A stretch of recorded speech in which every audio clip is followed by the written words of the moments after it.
وہ اس نوائی مقام پر پہنچے جو کہ اسلام آباد سے 45 سے 50 کلومیٹر دور پہاڑوں میں واقع ہے، اور شہباز شریف یہاں پہلے سے موجود تھے۔ اب یہ جو ملاقات ہوئی آرمی چیف اور شہباز شریف کی، یہ ایک 1-on-1 ملاقات تھی، یعنی ایک ایسی ملاقات تھی جس میں شہباز شریف کی ٹیم کی جانب سے کوئی اور ممبر شریک نہیں تھا، اور اسی طرح آرمی چیف کی ٹیم میں سے بھی کوئی اور رکن اس ملاقات میں موجود نہیں تھا۔ اب شہباز شریف نے اس ملاقات کو ایک بڑے پازیٹیو نوٹ پر شروع کرنے کی کوشش کی۔ انہوں نے آرمی چیف کے بوٹ پالش کیے، آرمی چیف کی خوش آمدید کی، لیکن اسی دوران اچانک انہوں نے آرمی چیف کے سامنے ایک ایسی فرمائش رکھ دی، یا فرمائش کی صورت میں ایک مطالبہ رکھ دیا، جس پر آرمی چیف آپ یہ کہہ لیں کہ برہم ہو گئے، اور آرمی چیف کے لیے یہ بہت ان ایکسپیکٹڈ تھا کہ شہباز شریف ان کے سامنے اس طرح کی فرمائش رکھیں گے یا اس طرح کا مطالبہ رکھیں گے، اور یوں یہ جو ملاقات ہے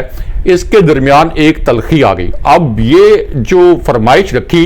شہباز شریف نے آرمی چیف کے سامنے، یا جو ایک فرمائش نما مطالبہ رکھا، یہ کیا تھا، یہ سن کر بھی آپ حیران رہ جائیں گے، کیونکہ شہباز شریف نے آرمی چیف کو یہ پیغام دیا کہ میاں نواز شریف یہ چاہتے ہیں کہ آپ ان کی جانب سے ایک تحفہ قبول کر لیں، اور میاں نواز شریف نے مجھے یہ ٹاسک دیا تھا کہ میں آپ سے یہاں پہ ملوں، یعنی اس پہاڑی علاقے میں ملوں، اور آپ کو یہ ریمائنڈر دوں کہ آپ یہ تحفہ قبول کر لیں۔ اب یہ تحفہ کیا تھا، اور اسی واقعے سے جڑا ایک اور واقعہ لاہور میں کس قسم کا ہوا، اس کے متعلق بھی آپ کو بتاتے ہیں۔ تو معاملہ یہ ہے کہ جس طرح سے شہباز شریف نے آرمی چیف کو اس طرح کی ملاقات کی درخواست دی جو کہ میڈیا کی نظروں سے اوجھل رہے،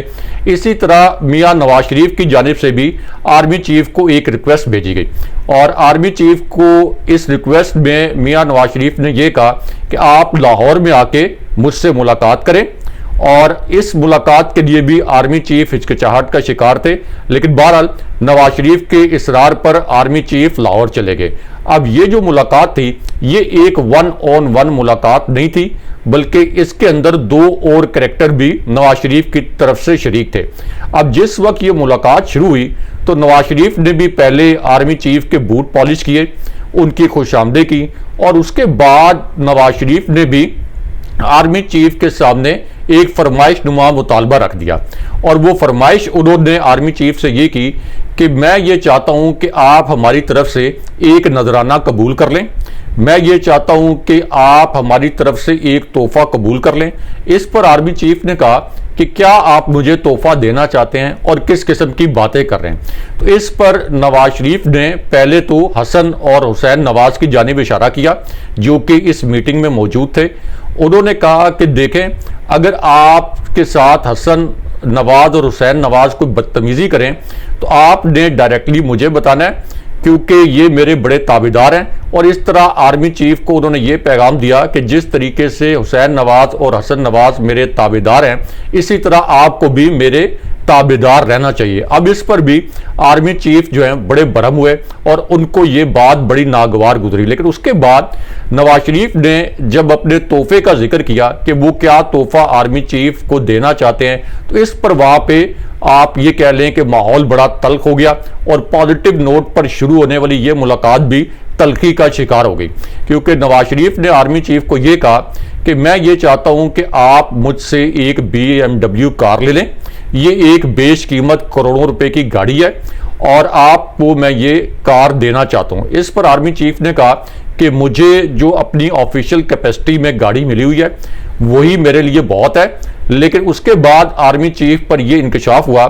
کہ نواز شریف نے ان کے کور کمانڈرز کو بھی اسی طرح بیش قیمت گاڑیاں دے کر ایک طرح سے ان کو رشوت کے طور پر یہ گاڑیاں دے کر خریدنے کی کوشش کی، لیکن انہوں نے بھی یہ انکار کر دیا۔ اور پھر جو شہباز شریف کی جو ملاقات ہوئی گلیات کے مقام پر آرمی چیف کے ساتھ، اس میں شہباز شریف نے دوبارہ نواز شریف کا یہ پیغام بھیجا کہ نواز شریف چاہتے ہیں کہ آپ ہم سے یہ بیش قیمت گاڑی لے لیں، لیکن اس کے بعد آرمی چیف نے دوبارہ انکار کر دیا۔ اب یہ جو واقعہ ہے یہ جنرل آصف نواز جو کہ سابق آرمی چیف تھے ان کے ساتھ پیش آیا تھا، ان کے بھائی نے یہ واقعہ اپنی کتاب میں لکھا ہے، اور اس کتاب کا اقتباس آج کے دن میں اس لیے وائرل ہوا کہ مریم نواز نے ایک سٹیٹمنٹ دیا، اور اس بیان میں انہوں نے یہ کہا کہ عمران خان نے تمام اداروں کو کرپٹ کیا۔ تو اس کے بعد مریم نواز کے خلاف ایک ٹرینڈ چل رہا ہے کہ آپ نے تو آرمی جیسے ڈسپلن ادارے کو بھی کرپٹ کرنے کی کوشش کی اور آرمی چیف کو رشوت دینے کی کوشش کی، جس کا انکشاف ان کے بھائی نے اپنی کتاب میں کیا، اور انہوں نے یہ کہا کہ میرے بھائی جنرل آصف نواز نے پوری فیملی کے سامنے یہ واقعات جو ہیں یہ ہمیں سنائے تھے۔ تو اس سے آپ اندازہ لگا لیں کہ یہ شریف خاندان کس طرح سے پاکستان کے ہر ادارے کو کرپٹ کر کے اپنے سیاسی مقاصد کے لیے استعمال کرنا چاہتا ہے۔ لیکن یہاں پہ آپ کو ایک جنرل کے شناختی کارڈ کے متعلق ایک اہم خبر سے آگاہ کرتے ہیں، اور اس سے جڑی ایک ویڈیو جو کہ اس وقت سوشل میڈیا پر وائرل ہو چکی ہے، اسے مکمل طور پر سنسر کر دیا گیا۔ اس ویڈیو کے متعلق بھی آپ کو بتاتے ہیں۔ اب یہ خبر اس وقت آئی جب اس جعلی حکومت نے ڈی چوک میں رینجرز کے ذریعے جو پی ٹی آئی کے نہتے کارکن تھے ان پر گولیاں چلوائیں، ڈی چوک میں بدترین خون ریزی کی گئی، اور اس کے بعد یہ خبر بھی آ گئی کہ 26ویں آئینی ترمیم کے معاملے پر اس جعلی حکومت نے اور اسی طرح اسٹیبلشمنٹ نے مولانا فضل الرحمان سے دھوکہ کر دیا۔ اب اس پوری صورتحال میں مولانا فضل الرحمان کا ایک ویڈیو کلپ سوشل میڈیا پر بڑا طوفان کھڑا کیے ہوئے ہے، اور اس ویڈیو کلپ میں مولانا فضل الرحمان نے یہ الفاظ استعمال کیے کہ جنرل کی جیب میں جو شناختی کارڈ موجود ہے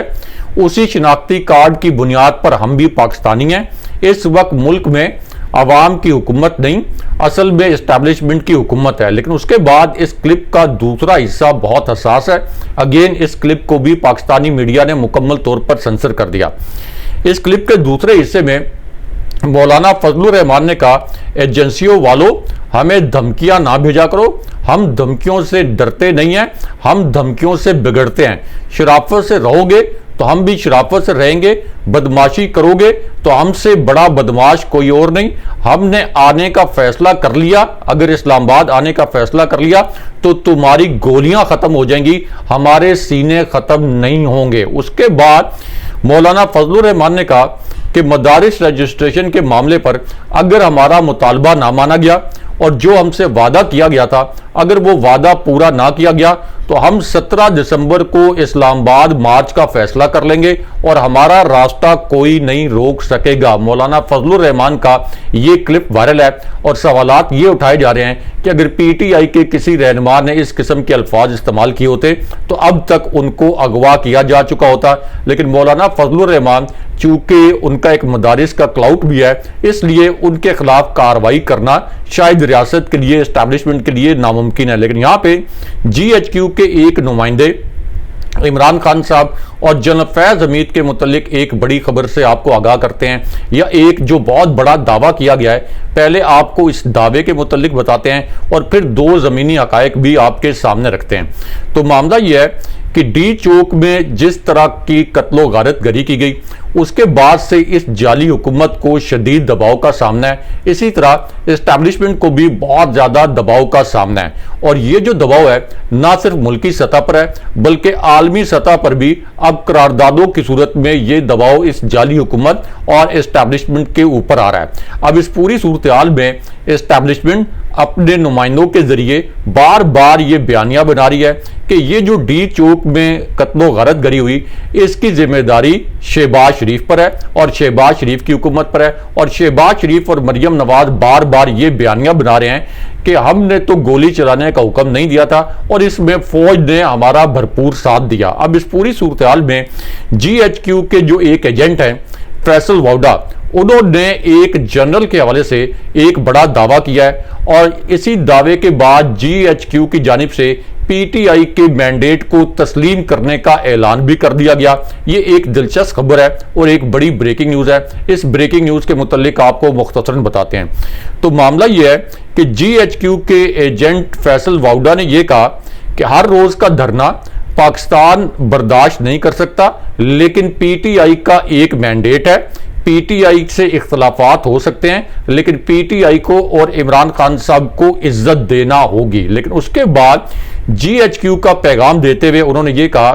کہ عمران خان صاحب کی جان پر سیاست کرنے کی کوشش کی جا رہی ہے. عمران خان صاحب کی اہلیہ اور پی ٹی آئی کی قیادت عمران خان صاحب کی جان پر سیاست کر رہی ہے. یعنی وہ یہ کہہ رہے ہیں کہ ہم جی ایچ کیو جو ہے یہ پی ٹی آئی کا مینڈیٹ تو تسلیم کر رہا ہے، لیکن اگر عمران خان صاحب نے احتجاج جاری رکھا تو پھر خدا نخواستہ ان کی جان لی جا سکتی ہے. لیکن اس کے بعد فیصل ووڈا نے یہ کہا کہ پی ٹی آئی کے مینڈیٹ کو تسلیم کرنا لازمی ہو گیا ہے. پارٹی میں تمام لوگ گندے یا اچھے نہیں ہوتے، اچھے لوگ بھی ہوتے ہیں. اور پھر انہوں نے ایک دھمکی دی جی ایچ کیو کے امام پر کہ پی ٹی آئی اپنا قبلہ درست کر لے، اگر حرکتیں صحیح کر لے تو اچھی بات ہے، ورنہ عمران خان صاحب کو ایک بدترین جگہ پر لے جایا جا رہا ہے. لیکن اس کے بعد فیصل ووڈا نے جنرل فیض حمید کے متعلق بھی ایک بڑا دعویٰ کیا، اور اس دعوے میں فیصل ووڈا نے یہ کہا کہ جو تحریک انصاف نے 14 دسمبر کو سول نافرمانی کی تحریک کی کال دی ہے، ظاہر ہے کہ یہ ایک ایسی کال ہے جس کے بعد یہ حکومت مکمل طور پر بوکھلا گئی ہے. اسٹیبلشمنٹ بھی اس کال کے اوپر بہت زیادہ پریشان ہے. تو اب یہ بیانیہ گھڑا گیا ہے کہ جو 14 دسمبر کی کال ہے یہ اس وجہ سے دی گئی ہے کہ 14 دسمبر کی تاریخ سے جنرل فیض حمید کا ٹرائل جو ہے یہ شروع ہو رہا ہے. اور فیصل ووڈا نے یہ کہا کہ یہ ٹرائل جو ہے اس سے توجہ ہٹانے کے لیے تحریک انصاف نے سول نافرمانی کی تحریک کی کال دی ہے. لیکن اس کے اندر جو بہت بڑی خبر ہے وہ خبر یہ ہے کہ ایک طرف تو جی ایچ کیو کی جانب سے یہ واضح پیغام دیا گیا ہے کہ ہم پی ٹی آئی کے مینڈیٹ کو تسلیم کرنے کے لیے تیار ہیں، اور دوسری جانب یہ پیغام بھی دیا گیا ہے کہ اس کے باوجود اگر پی ٹی آئی نے احتجاج جاری رکھا تو خدا نخواستہ عمران خان صاحب کی جان لی جا سکتی ہے. یعنی جو سب سے مقبول لیڈر ہیں ان کی جان لینے کی دھمکیاں بھی دی جا رہی ہیں. لیکن یہاں پہ فیصل ووڈا کے متعلق رانا ثناء اللہ کا ایک بڑا دلچسپ کلپ جو ہے یہ اس وقت وائرل ہے. یہ کلپ اس وقت وائرل ہوا جب فیصل ووڈا نے یہ بیان داغ دیا کہ اس جعلی حکومت نے پی ٹی آئی کے احتجاج کو غلط طریقے سے ہینڈل کیا. انہوں نے کہا کہ جو کچھ ڈی چوک میں ہوا اس کی ذمہ داری کسی بھی صورت فوج پر عائد نہیں ہوتی، اور ساتھ ہی انہوں نے یہ کہا کہ یہ حکومت فارغ ہے، اسے گھر جانا چاہیے اور مریم نواز کو اپنی پارٹی کا گن سمیٹنا چاہیے کیونکہ ان کو عوام میں کسی قسم کی قبولیت حاصل نہیں ہے. اب اس کے بعد رانا ثناء اللہ کا فیصل ووڈا کے متعلق ایک کلپ وائرل ہوا ہے، اور رانا ثناء اللہ نے اس کلپ میں یہ کہا کہ فیصل ووڈا سسٹم کے لاڈلے ہیں، یعنی اسٹیبلشمنٹ اور آرمی کے لاڈلے ہیں، لیکن ہمیں ان سے گھبرانے کی ضرورت نہیں ہے. ایک اور لاڈلے کو ہم نے ایک بڑی وزارت دی ہے. وزیر اعظم سے کہوں گا کہ فیصل ووڈا کا بھی خیال کریں. یعنی وہ یہ کہہ رہے ہیں کہ فیصل ووڈا کوئی حکومت وغیرہ کا حصہ نہیں ہے اور یہ جی ایچ کیو کے مسلط کردہ ہیں، ان کے لاڈلے ہیں، ہم مکمل طور پر بے بس ہیں. لیکن یہاں پہ پی ٹی آئی کے شہداء کے متعلق شاہد خاقان عباسی صاحب کا بھی ایک کلپ جو ہے یہ وائرل ہو گیا ہے. شاہد خاقان عباسی صاحب کی ایک بڑی گواہی پی ٹی آئی کے شہداء کے متعلق آئی ہے. اس کلپ میں وہ کیا کہتے ہیں یہ آپ کو مختصراً بتاتے ہیں. تو شاہد خاقان عباسی نے اس کلپ میں یہ کہا کہ ریاست نے ہر قسم کی رکاوٹ کھڑی کر کے، ہر قسم کا ظلم کر کے پی ٹی آئی کے کارکنوں کا راستہ روکنے کی کوشش کی. پی ٹی آئی کے کارکن مکمل طور پر پرامن تھے، ان میں سے ایک بھی شخص شرپسند نہیں تھا، اور ایک کوئی ویڈیو یہ حکومت دکھائے جس میں یہ دیکھا جا سکے کہ ان کارکنوں نے کوئی لوٹ مار کی ہو یا ان کارکنوں نے کوئی پرتشدد کارروائی کی ہو. اس لیے جو 26 نومبر کا واقعہ ہوا، یعنی جو خون ریزی ہوئی، اس کی جوڈیشل انکوائری ہونی چاہیے. لیکن یہاں پہ پی ٹی آئی کے شہداء کے متعلق بھی اب سے کچھ دیر پہلے ایک بڑا تکلیف دہ انکشاف ہوا ہے، اور اس انکشاف میں یہ الفاظ استعمال کیے گئے کہ پی ٹی آئی کے کم سے کم 12 معصوم لوگ جو شہید ہوئے ان کا ڈیٹا تو مل گیا ہے، اس کی تصدیق ہو گئی ہے، لیکن ساتھ ہی یہ بھی انکشاف کیا گیا کہ 200 سے زائد جو پی ٹی آئی کے کارکن ہیں یہ مکمل طور پر لاپتہ ہیں. ان کے متعلق کچھ پتہ نہیں ہے کہ یہ کہاں پہ ہیں، اور ان کے اندر بہت سے لوگ مبینہ طور پر اور ممکنہ طور پر شہداء کی فہرست میں شامل ہو سکتے ہیں. لیکن اس انکشاف کے بعد عمر ایوب نے یہ انکشاف بھی کیا کہ امریکہ نے ایسی گنز جو کہ دہشت گردوں کو مارنے کے لیے اور ان کا مقابلہ کرنے کے لیے پاکستان کو دی تھی، یہی گنز پی ٹی آئی کے کارکنوں پر اس جعلی حکومت نے چلائیں. لیکن یہاں پہ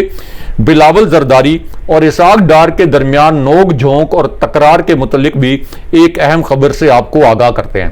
اب یہ جو خبر ہے اس میں یہ بتایا گیا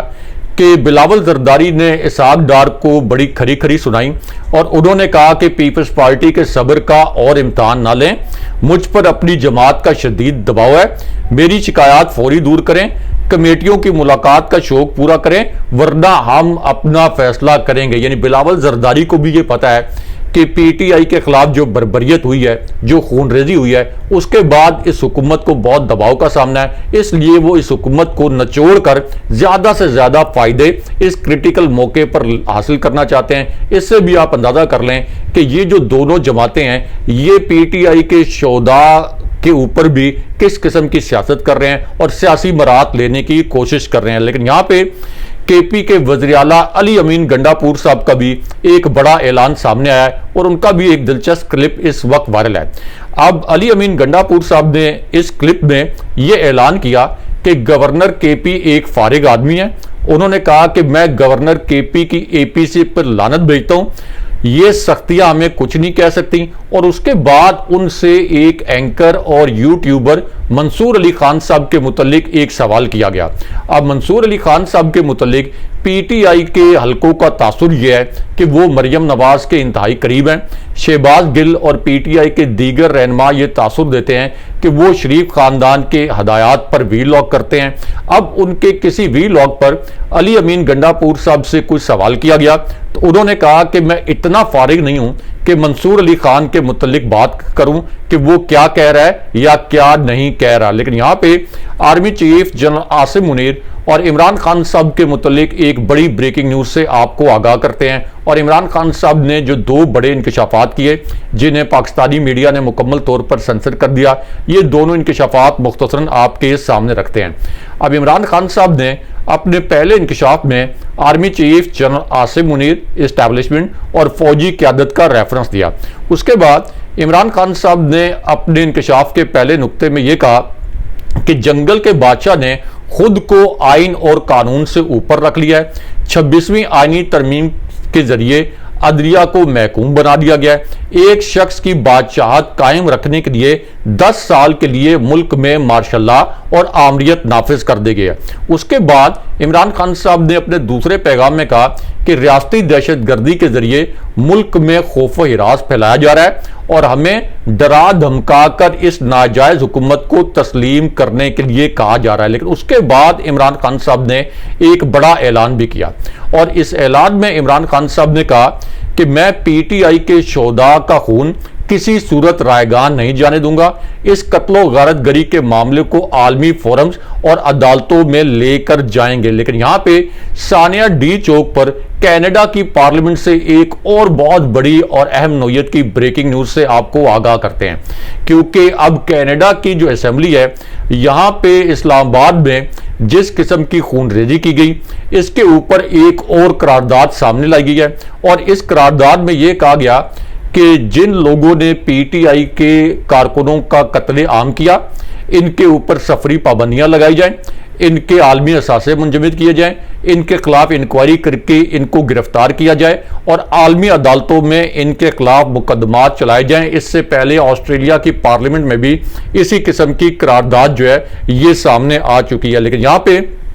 سپریم کورٹ سے عمران خان صاحب کے متعلق ایک اہم خبر سے آپ کو آگاہ کرتے ہیں۔ اب یہ خبر اس وقت آئی جب سپریم کورٹ نے 9 مئی کے واقعات کے حوالے سے پی ٹی آئی کی پٹیشن سماعت کے لیے مقرر کر دی، لیکن یہ جو سماعت ہے یہ جسٹس امین الدین کی سربراہی میں 7 رکنی بینچ کرے گا۔ اب اس پر پی ٹی آئی کا یہ کہنا ہے کہ اپنی مرضی کا بینچ بنا کر ہماری پٹیشن لگانا انصاف کا قتل ہے۔ چیف جسٹس اور آئینی بینچ کے جو سربراہ ہیں یعنی جسٹس امین الدین یہ تو خود 26ویں ترمیم کے بینیفیشری ہیں، پہلے فل کورٹ 26ویں ترمیم پر فیصلہ کرے اس کے بعد یہ پٹیشن جو ہیں یہ سماعت کے لیے فکس کی جائیں۔ لیکن یہاں پہ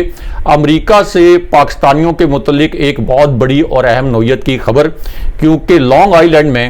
امریکہ میں رہنے والے جو پاکستانی ہیں اور جو کامیاب پاکستانی ہیں ان کی ایک بہت بڑی اور مؤثر تنظیم ہے اے پی پیک۔ تو اے پی پیک کا ایک سالانہ اجلاس ہوا ہے۔ اس کے متعلق معروف پاکستانی وکیل اور سماجی رہنما آصف چودھری صاحب نے کیا بتایا، ان کا ایک کلپ بھی دکھاتے ہیں۔ اسی ایونٹ پہ میری جو امریکی رکن کانگریس ہیں اعلان عمر، ان کے ساتھ ملاقات بھی ہوئی، انٹرنیشنل افیئرز پہ ڈسکشن بھی ہوئی، لیکن اے پی پیک کے سالانہ اجلاس کے متعلق سماجی رہنما اور ممتاز جو پاکستانی وکیل ہیں انہوں نے کیا بتایا، انہی کی زبانی سنیے۔ Go ahead, sir. آج جو ہے وہ اے پی پیک کا 7واں گالا جو تھا وہ آج یہاں لانگ آئیلینڈ میں میرٹ ہوٹل میں جو ہے وہ اس کا آرگنائز کیا ہے۔ اور اے پی پیک کا جو مشن جو ہے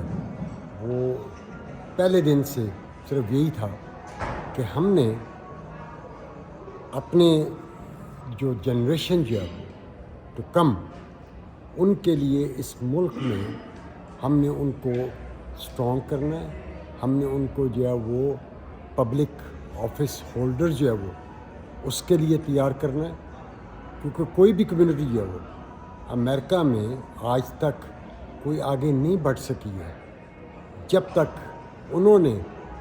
جو ہے وہ سخت جو ہے وہ تنقید کا سامنا نہ کیا ہو امریکہ میں،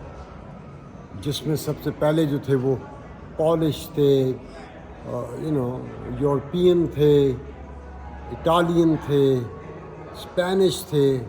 بلکہ ہم نے اپنی زندگی میں دیکھا جب انڈینز کو جو ہے وہ بہت جو ہے وہ برا کہا جاتا تھا، لیکن انہوں نے بھی اپنی اسٹرینتھ جو ہے وہ امریکہ میں اپنے آپ کو مضبوط کیا اس وجہ سے کہ انہوں نے اس پولیٹیکل سسٹم کا وہ حصہ بنے۔ اور میری جو ہے وہ یہی گزارش ہے یہاں پر جتنے بھی امریکن پاکستانی ہیں وہ بھی اسی جو ہے وہ پولیٹیکل جو ہے وہ پروسیس جو ہے وہ اس کا حصہ بنے۔ جس طرح وہ ڈاکٹر بننا چاہتے ہیں، انجینئر بننا چاہتے ہیں، لائرز بننا چاہتے ہیں، اسی طرح وہ ان کو چاہیے کہ وہ پبلک آفس ہولڈر بنے۔ یہی ہماری اسٹرینتھ ہوگی، رن فار اینی آفس۔ جی بہت شکریہ ابراہیم راجہ صاحب آگاہ کرنے کا۔ اسی کے ساتھ اپنی میزبان نور فاطمہ کو دیجیے اجازت، پھر ملتے ہیں اگلے پروگرام میں، تب تک کے لیے خدا حافظ۔